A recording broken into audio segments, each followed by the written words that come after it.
AAI was started about 60 years ago by some African-American faculty members who wanted to assist African students. We brought many highly motivated Africans to the United States and helped them receive degrees so that they can go back home and become leaders.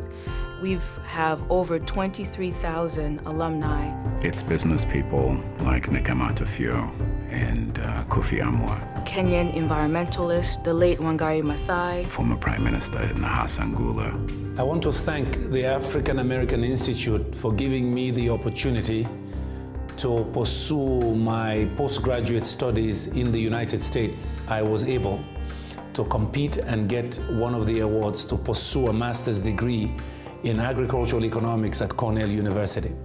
And now, today, I have moved on. I've been asked by the Secretary General to become the first energy czar of the United Nations. We're very excited to have Amini Kajunju join us to lead AAI. In many ways, she embodies what we aspire to over the next decade. She's young, she's entrepreneurial, and she's African, with a real affinity for the United States. My involvement with AAI is both personal and professional.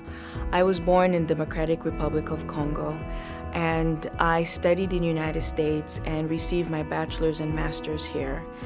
And I represent the African diaspora that AAI is trying to engage with.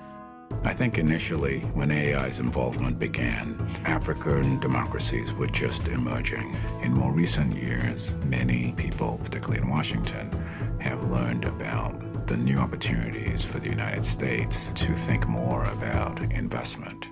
Africans have certainly a lot to gain from America, for example, and Americans have a lot to gain from Africans. Our new focus is on younger people developing their leadership skills, their technical and management skills.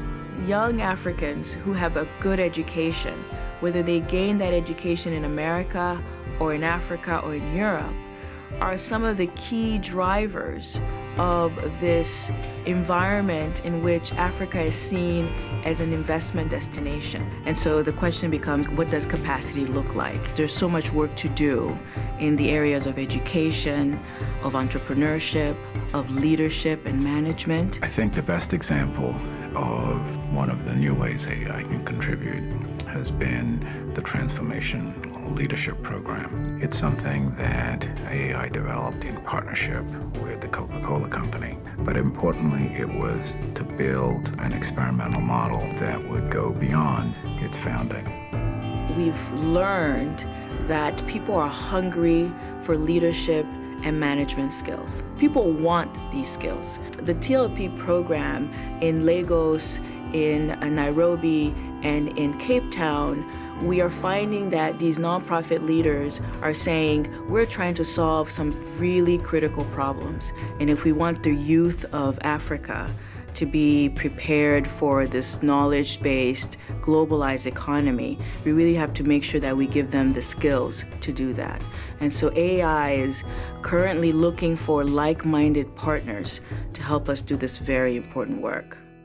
We're now at a phase where we couldn't be more excited about the future, and we think that the next decade could be the most exciting time in the history of the institution. It's becoming a very robust conversation, and it's not a one-way conversation anymore. You know, we're very excited about that here at AAI because that's an opportunity for us to play a small role in making sure that there are convening opportunities for this conversation to continue, but also we're playing a role in creating the knowledge and the skills necessary for the future.